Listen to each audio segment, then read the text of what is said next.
It's been on everyone's mind whether there's a new console war. What are the exclusives? Which system has the best graphics? It's been as hotly contested as PC versus Mac. We're talking about the Sony PlayStation versus the Microsoft Xbox. The two tech giants have been at odds with one another for nearly 2 decades, ever since Microsoft decided to throw its hat into the video game console ring with the Xbox. Microsoft has served as the underdog, always in PlayStation's shadow, but they still pose a threat to Sony's long-standing seat on the throne as the #1 game console company. How did this rivalry begin exactly? And how has it waged on throughout the years during each of the last 3 generations?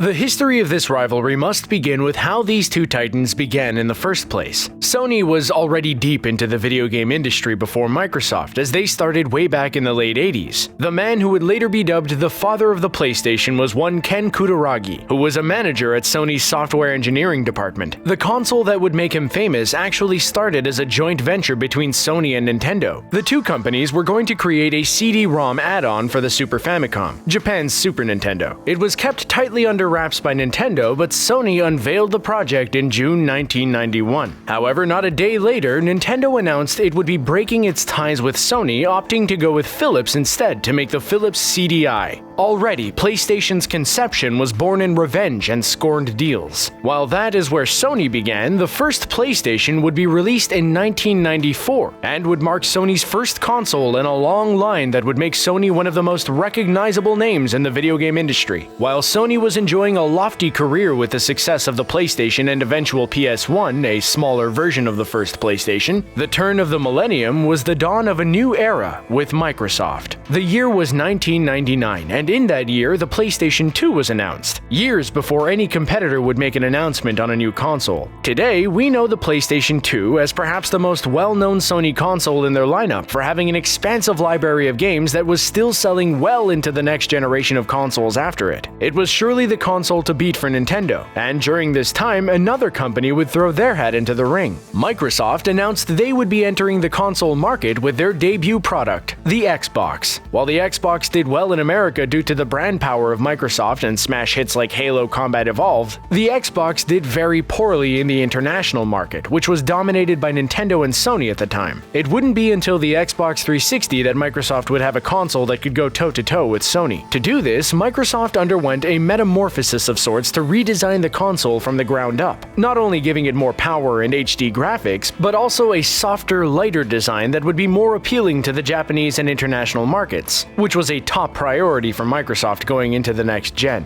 Just like Sony had done with the PlayStation 2, Microsoft had released the Xbox 360 before anyone else could unveil their consoles. This would be the console that made Sony take notice and helped set up the battlefield for the war to come between Sony and Microsoft.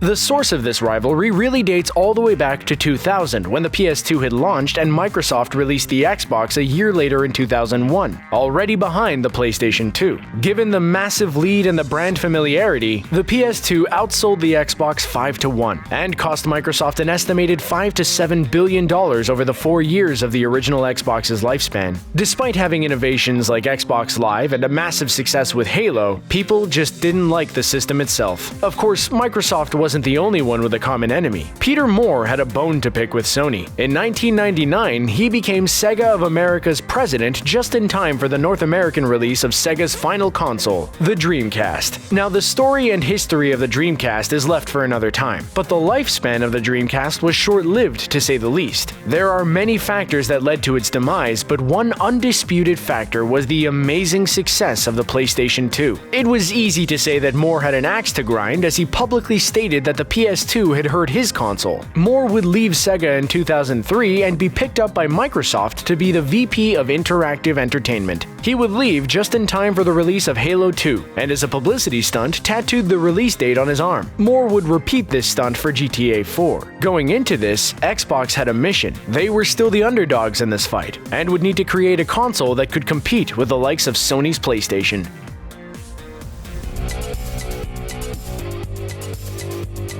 Out of the many moves the two companies had made against one another to be the best on the market, there are two pivotal instances, one for each company, that could be described as catastrophic losses. For Microsoft, it was the infamous Red Ring of Death that absolutely destroyed the legacy of the original Xbox 360, and for Sony, it was the PlayStation 3's initial launch. Let's first look at the Red Ring of Death, cited as one of the worst video game hardware failures in modern gaming. With Xbox wanting to be the first on the market ahead of Sony, and Sony working on the PS3 as early as 2001, coming in second place wasn't an option for the team, so corners had to be cut. One of the big ways they cut cost on production was hiring third-party companies to develop chips and hardware for the system. This was cheaper than doing everything in-house, which is what Sony had done previously. This strategy did have some benefits in the short term because IBM ended up selling Microsoft the specs for the PlayStation 3's core processor. Any one of these components from any one of these companies could result in a faulty system. All in all, the new Xbox 360 was made of nearly 1,000 parts from 200 different companies, all in a case that was lighter and smaller than their previous console. Of course, Xbox would have its goal and have a launch date set for the 2005 holiday season, whereas Sony would release the PlayStation 3 in spring of 2006. This left the holiday season all to Microsoft. Near the end of development, Microsoft pulled key developers from Xbox 360 to work on the Zune, the MP3 player that no one remembers. What was perhaps more of a detriment for the Xbox was that Microsoft didn't develop enough debugging and testing machines for their system. This meant that units fresh off the assembly line weren't debugged or optimized to the fullest extent. They saved $2 million on a $25 million deal by ordering just a third of the machines they needed to optimize their systems. Game developers were voicing concerns about the system not being able to handle the games they were making. Often, the system's motherboard would warp and the graphics card would overheat too easily. All of the common complaints had one common theme: heat. The original Xbox 360 generated a lot of heat. All of those components crammed together had very little breathing room and caused the system to overheat faster than it should have. According to VentureBeat, by 2005, Microsoft's yield on the Xbox was around 68%, which translates to about one-third of consoles coming off the line being unshippable to their distributors. Among growing concerns from Microsoft engineers, the top brass at the company made the decision to go ahead and release the console before it was truly ready. Due to a less than satisfactory yield ratio, when the consoles that were good to ship got sold, they were looking at a shortage of consoles. People were having to settle with eBay flippers, and people were upset about the shortage. But the thing is, Microsoft didn't have a shortage. They did have warehouses full of consoles. It's just that they didn't work. Despite all this, victory was still just out of reach. Even after coming out with the hot ticket item and releasing it before Sony, Microsoft still lost to the PlayStation 2 in 2005, which cumulatively sold over 100 million units that holiday season. But of course, aside from the launch, Microsoft set out a new goal for the Xbox 360 in competition with Sony and their upcoming PlayStation 3. First to 10 million wins. There would be an obvious problem with that. The faulty systems Microsoft had shelved were beginning to pile up. Still at a 68% yield rate, some sources had said the number of shelved faulty units were coming up on 500,000. Peter Moore was on the defensive, stating that these failing units were just isolated incidences. However, mounting public opinion wasn't working in Microsoft's favor. It wasn't an epidemic yet, but Microsoft had to do something. Soon after, they released a $199 slim HD DVD drive for the Xbox 360 to compete with Sony's Blu-ray. Halfway through the Xbox 360's lifespan, Microsoft would release a new and improved version of the system called the Xbox 360 Elite that promised bigger and better memory and hardware. To try and attack the cost-effective route, they also released an Xbox Arcade version that was cheaper all around and set at $275. Still, Microsoft engineers were frustrated that they were being told to focus on future products and newer things rather than working on the problem at hand with their failing Xbox 360s. This would all come to a head when nearly a year after launch, the rate at which Xbox 360s were being returned was less than satisfactory. While the top brass were determined to keep moving forward, there was a problem Microsoft could no longer keep sweeping under the rug. The solution the company ended up going with was to extend the warranty of all consoles in the original run by 1 year. However, engineers were still stumped as to what exactly was going on, as the 3 red lights in the Red Ring of Death only signaled a general hardware failure, and a pattern as to what exactly was failing couldn't be found. In the end, Microsoft had to eat the tremendous loss and release newer products like the Elite and Xbox Slim to compensate.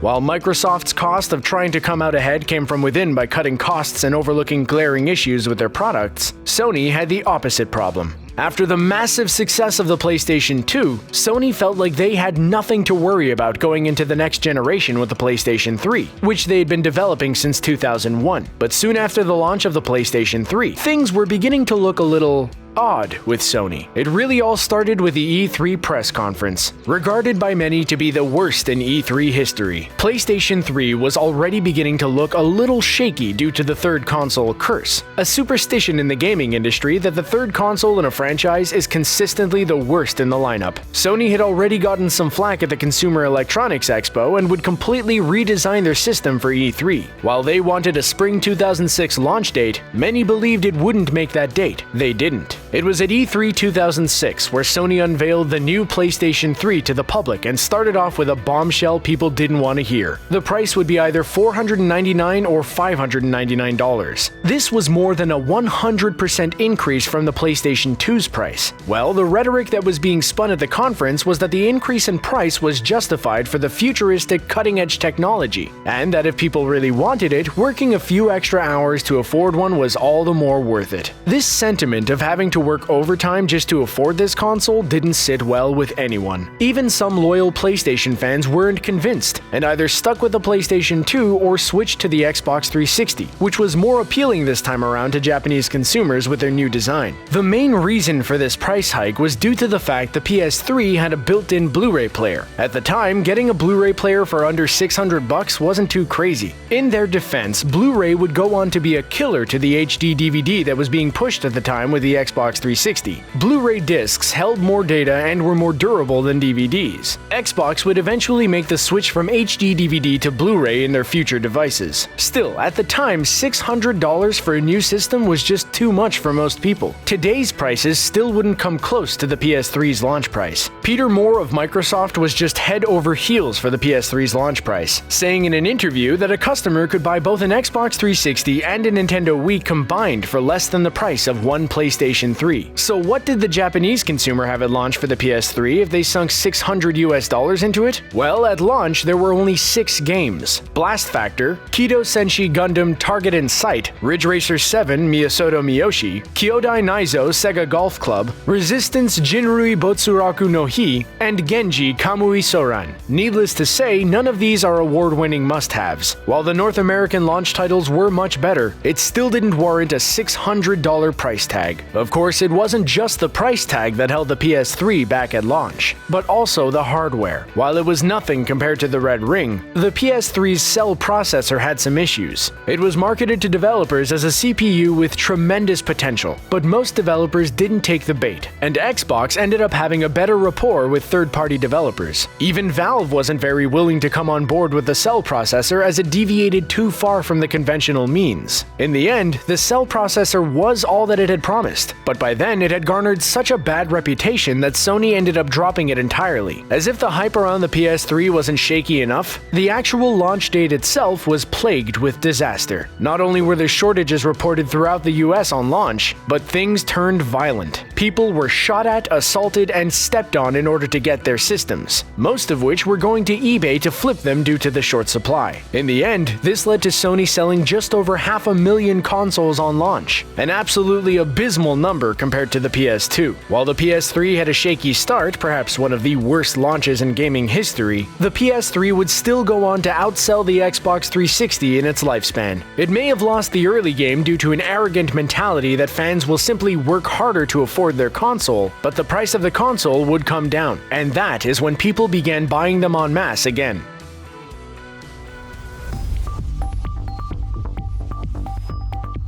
While the rivalry between Microsoft and Sony could largely be described as a series of increasingly risky business ventures and innovations in order to one-up each other, on January 20th, 2009, Sony Entertainment chairman Kazuo Hirai was asked about Xbox as a competitor in an interview. He was quoted saying, "You need a word that describes something that lacks longevity. Last time I checked, they've never had a console that's been on the market for more than 4 or 5 years, and we've committed to a 10-year life cycle, so you do the math." This was in the midst of the Xbox's growing red ring of death problem. Of course, Microsoft wasn't going to take this lying down, and later, during an interview with Bitbag, the head of Xbox 360 and Xbox Live management, Aaron Greenberg, responded to Hirai saying, "This sounds like an old hardware company that's comfortable with its market position. That complacent attitude is out of touch with where the industry and consumer is today," insinuating that Sony as a company had become so complacent that they were no longer willing to innovate their products or games. It wasn't the first time Sony had gotten hostile with words during public events. Earlier that month, Sony took a shot at both Microsoft and Nintendo for selling what Sony considered to be add-ons, noting that the Xbox requires additional money, multiple upgrades, and additional external devices, putting a burden on the wallet and adds clutter to the entertainment center. Xbox 360 spokesperson David Dennis rebutted Sony's harsh statement in an interview with Edge by saying that having two different consoles was intended from the beginning, explaining that there existed a console that was more expensive but included a lot of things casual gamers wouldn't need, so the consumer has options when buying an Xbox. However, Dennis then retorted that Sony having one console that was $200 more expensive and had a bunch of features the average gamer wouldn't need wasn't the best strategy given the economic situation. Keep in mind that during this time, the US was going through a recession that started back in 2008. Of course, Sony hasn't always been the one to fire off their mouth first. In May of 2008, Grand Theft Auto 4 was released for both consoles, and the initial sales report from Newsweek reported that 64% of GTA 4 sales were going to Xbox while the remainder was going to PlayStation. Greenberg once again responded, toting these numbers, saying that these sales results add GTA 4 to a long list of franchises that have switched over from PlayStation to find a new home on Xbox 360, similar to what happened last year with titles like Madden and Guitar Hero. However, there was a small flaw in Greenberg's bragging. At the time, the game was being digitally downloaded 3 times as much on PS3s as Xbox 360s, so the smaller 2-to-1 sales numbers for GTA was technically underwhelming. Sony spokesperson Peter Dill responded by saying that if Microsoft had a 3-to-1 install ratio, they wouldn't be bragging about a 60-40 split in sales with Sony. This kind of one-upmanship was prevalent even in the most recent console reveal. During the Xbox One's coverage, it was revealed that the console was required to be online 24/7, and that backwards compatibility and the idea of used games were going to be a thing of the past. While this might have been thought of at the time as forward-thinking, many people didn't like the idea that they would no longer be able to share physical copies of games or buy used games. To capitalize on this, Sony made a video mocking this decision by having 2 Sony execs demonstrating how you can share games on the PlayStation 4 by simply handing the game off to your friend. The video is now famous, and Microsoft was left with no other option but to backtrack on their original claims. Through their careers, both companies have made claims to their console's success only to be checked by the other side. There are many more examples of this type of banter going on between Sony and Microsoft, but these examples suffice in highlighting the kind of public decorum both companies would take, and how they would respond to any kind of shade being thrown at them.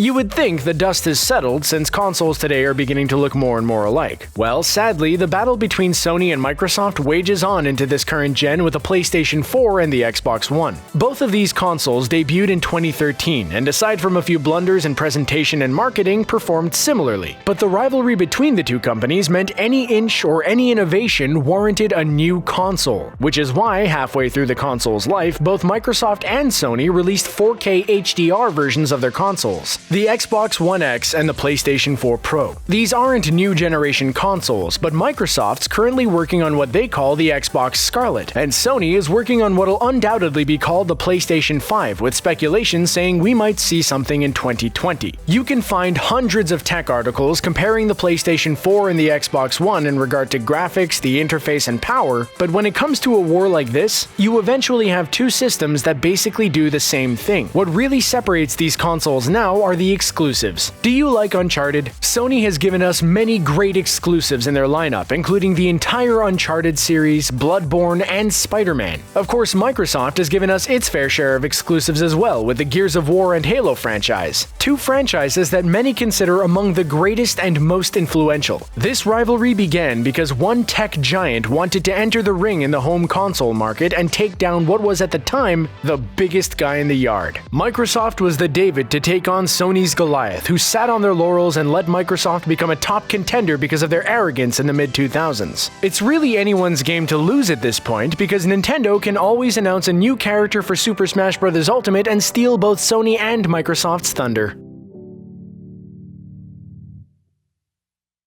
And that is how the rivalry between Sony and Microsoft started, and how it was waged over the years. Which side of the rivalry do you support? Let us know in the comments section below, and don't forget to hit the subscribe button for more documentary videos like this one. Thanks for watching.